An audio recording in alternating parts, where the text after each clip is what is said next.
Hey everybody, it's Everett with Ohio for Freedom. I'm here at this little graveyard that's not too far from my house because I want to talk to you about a song called Necromancer. And a necromancer is someone that has occultic involvement that talks to the dead. It's also the name of a Tom Keesee'S song. If you don't mind, I'm going to lift up these sunglasses. I was kind of going for that Tom Keesee'S look, but I'd rather be able to see. So, before we talk about this song, Necromancer, I'm going to back up just a little bit. The last episode that we did, with the help of my friend Marianne Ray from Truth Be Told, we asked the question, who essayed Tom Keesee'S? Now, why did we ask that question? Because, to our knowledge, has never been answered.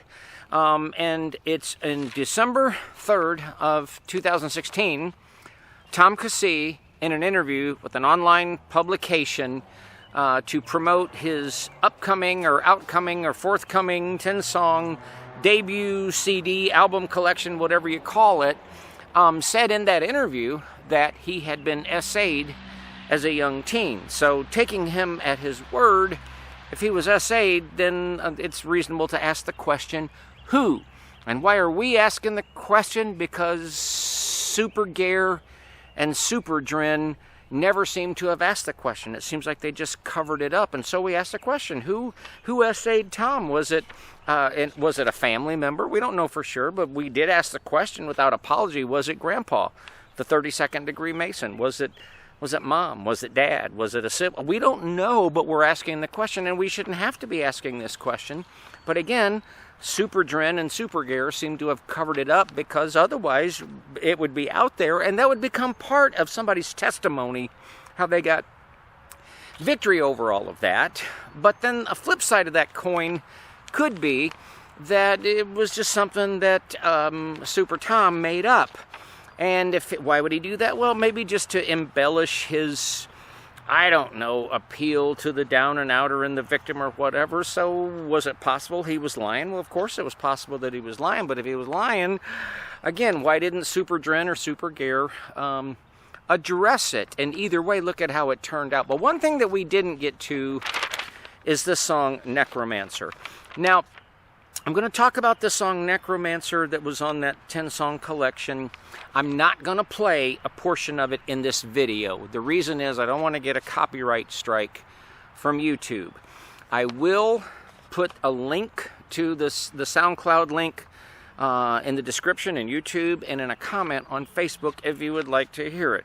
We actually got a copyright strike on the last episode. I guess the music underneath the Super Action Hero Keesee'S Superheroes family video, we got a copyright strike on probably on the because of the music. So I'm not gonna risk that. So anyway, if you really want to see it now, but I'm gonna start talking about the song now. Okay. Now, one thing about this song is talk about making a case for Arrested Development. Arrested Development would be like, you know, a kid is essayed at a certain age and it arrests his mental and emotional development, kind of trapping them where they were at the age and the time where the assault took place. The production of this Necromancer song all by itself, before we even get to the lyrics, kind of argues that, because, I mean, Tommy must have been born, like 89, 90, 91, something like that. But the song's got this, like, early 80s kind of vibe. I mean, it's got the boom, cha, ba-boom, cha. I mean, it's got this Boss 808 drum machine sound, and then it's got this like Juno 106 boom, boom, boom, boom, boom, boom, boom, and it's like it takes you right back to the take on me, take me on, I'll be gone in a day or week, or whatever. I really don't know if there's a last word on that phrase, or if it's just the high note. But it's back from that era, back from the always something there to remind me. I mean, and it's like, you recorded this in 2013. So even the production makes a case for Arrested Development. But I want to read you some lyrics, and this is troubling, but it's not the most troubling thing. We're saving that for the end. So it starts off saying, I've done all that I can do, but you're still mad at me. You hold this over my head just like a guillotine. Oh, that's positive. That's Christian. Oh, just go in for the liver. I'm going to skip down. He does like a rap section, section about 2/3 through. Because after all we've been through and how you treated me and how I treated you, I just want this to end. You turned the smoke into music, taking up the past when we just played, and I can't take this anymore. Am I a saint or a sinner? Into the world, I can't sleep at night, too much on my mind. My past tortures me, I want to leave this world behind. Blood on my hands, I'm at the scene of the crime. I've done some things that make a grown man cry. But that was then and this is now. I want to escape my yesterdays, but don't know how. All I know is I've done everything to make it right, seeking truth, but all I found is lies. Pistol in my hand, my pain in my eyes, either me or my demons are gonna fall tonight. And a Christian label signed that song to their label, and he wrote it. So that's pretty troubling. Now, people close to the situation have said, it's almost like the song itself is like a confession, but it's pretty dark, folks. It's very, very, very dark, and it reveals what was in Man-Boy Tom's heart and mind. And it's very, very sad, but there's no redemption. So even if you're trying to make the case that, well, he's trying to paint a picture about somebody who's that far down in despair, but in a Christian song, you'd give them a way out, and that never happens in that song. So it's very, very dark, very troubling. But that's not even the most troubling thing, in my opinion. The song itself, and they're probably all about like that, okay? And I would go on to say that Man-Boy Tom has some talent, okay? But you got to use your talent and stuff direct. I mean, I'm not blown away by this awesome amount of talent, but he's got something, but it never found a redemptive value that I can see. But anyway, I'm just trying to be kind. But here's what I want to say. This song was recorded, I believe it was 2013. It was released in 2016 on the album that was going to take the Christian world by storm. And it was recorded in the offices of Faith Life Church. Now, I talked to Cassie, who was the executive assistant to Super Dren at the time, and it's like he took over like a big chunk of the executive offices there at Faith Life Church. And I just got to say, is that what people gave their tithes and offerings for? So that the facilities could be misused for these purposes? And use their tithes and offerings to pay like engineers to come in and engineer the sessions? But then I also got to say, because I do know a little bit about recording and about sound equipment, that project, and this is not a slight on the project, that project could have been recorded in a bedroom, in any room. You need a computer, you need some studio monitors so you can mix, you need an interface or two, you need a microphone. All right, it might have a live guitar on there somewhere, and the rest is all just plastic computer stuff, 808 drum machine and a keyboard. You could have done that in your bedroom.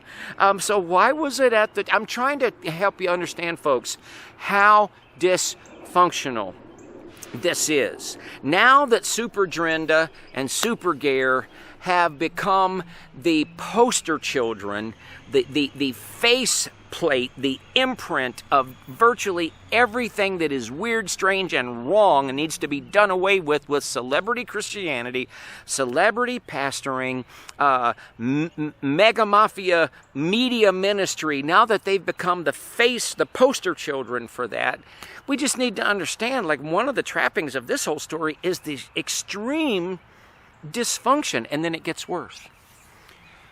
Because Cassie said, oh, I remember that song. I was there when he recorded it. And this song is so dark and the lyrics are so dark, you'd know that anybody going through the office complex would have to hear it. It's almost, you wonder if it's like a subliminal cry for help.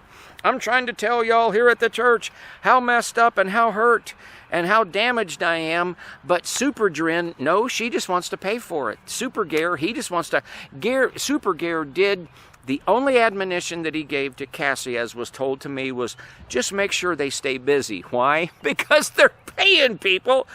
to play on the track and to engineer it. But other than that, here's the real concern that she brought to Super Dren.